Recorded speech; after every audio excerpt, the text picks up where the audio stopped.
പണ്ട് കോടമഞ്ഞ് മൂടിയ പർവ്വതങ്ങൾക്കിടയിൽ സ്ഥിതി ചെയ്യുന്ന ഒരു വിദൂര ആശ്രമത്തിൽ നിറഞ്ഞ ചിരിയുടെ പേരിൽ വ്യാപകമായി അറിയപ്പെട്ടിരുന്ന 3 സന്യാസിമാർ ഉണ്ടായിരുന്നു. അവരുടെ ചിരി ശാന്തമായ താഴ്വരകളിൽ ഒരു ഈണം പോലെ പ്രതിധ്വനിച്ചു. ഈ 3 സന്യാസിമാരും മറ്റുള്ളവരിൽ നിന്നും വ്യത്യസ്തരായിരുന്നു. അവരുടെ സഹസന്യാസിമാർ ധ്യാനത്തിൽ മുഴുകിയിരിക്കുമ്പോൾ മൂവരും ലളിതമായ കാര്യങ്ങളിൽ സന്തോഷം കണ്ടെത്തി.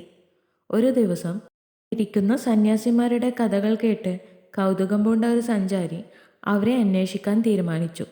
സഞ്ചാരി ആശ്രമത്തിനടുത്തെത്തുമ്പോൾ ശ്രുതിമധുരമായ ചിരി അവൻ്റെ കാതിലെത്തി. കൗതുകത്തോടെ തമാശകളും കഥകളും പങ്കിട്ടുകൊണ്ട് അദ്ദേഹം 3 സന്യാസിമാർ ഇരിക്കുന്ന മുറ്റത്തേക്ക് പ്രവേശിച്ചു. യാത്രക്കാരൻ ചോദിച്ചു, "നിങ്ങൾ എന്തിനാണ് ഇത്രയധികം ചിരിക്കുന്നത്?" സന്യാസിമാർ ഗൗരവവും ആന്തരമായിരിക്കേണ്ടവരല്ലേ? ബ്രദർ ജോവിയൽ കണ്ണു ചിമ്മിക്കൊണ്ട് മറുപടി പറഞ്ഞു, "ചിരിയാണ് ജീവിതത്തിൻ്റെ നിശബ്ദതകൾ മനസ്സിലാക്കുന്നതിനുള്ള താക്കോൽ. വർത്തമാന നിമിഷത്തിൽ നാം സന്തോഷം കണ്ടെത്തുന്നു. അങ്ങനെ ചെയ്യുമ്പോൾ നമ്മുടെ അസ്തിത്വത്തിൻ്റെ സത്തയുമായി ഞങ്ങൾ ബന്ധപ്പെടുന്നു."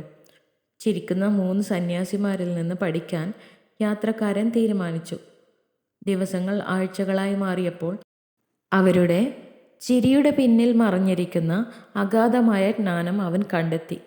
ജീവിതം ആസ്വദിക്കാനുള്ള യാത്രയാണെന്ന് അവർ അവനെ പഠിപ്പിച്ചു. ചിരിയിൽ നാം ദൈവികതയിലേക്കുള്ള ഒരു പാലം കണ്ടെത്തുന്നു.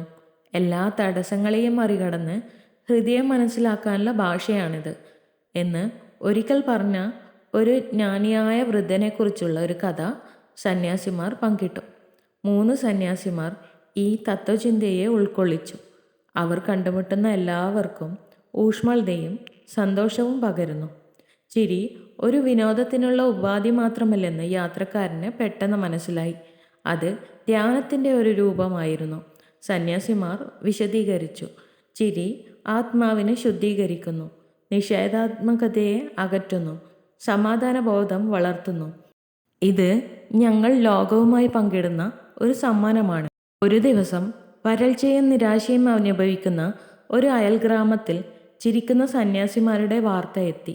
ദിവസത്തിനായി നിരാശരായ ഗ്രാമവാസികൾ അവരുടെ ഭാരങ്ങൾ ലഘൂകരിക്കാൻ സഹായിക്കുന്നതിന് അവരുടെ ചിരി കൊണ്ടുവരാൻ സന്യാസിമാരെ ക്ഷണിച്ചു.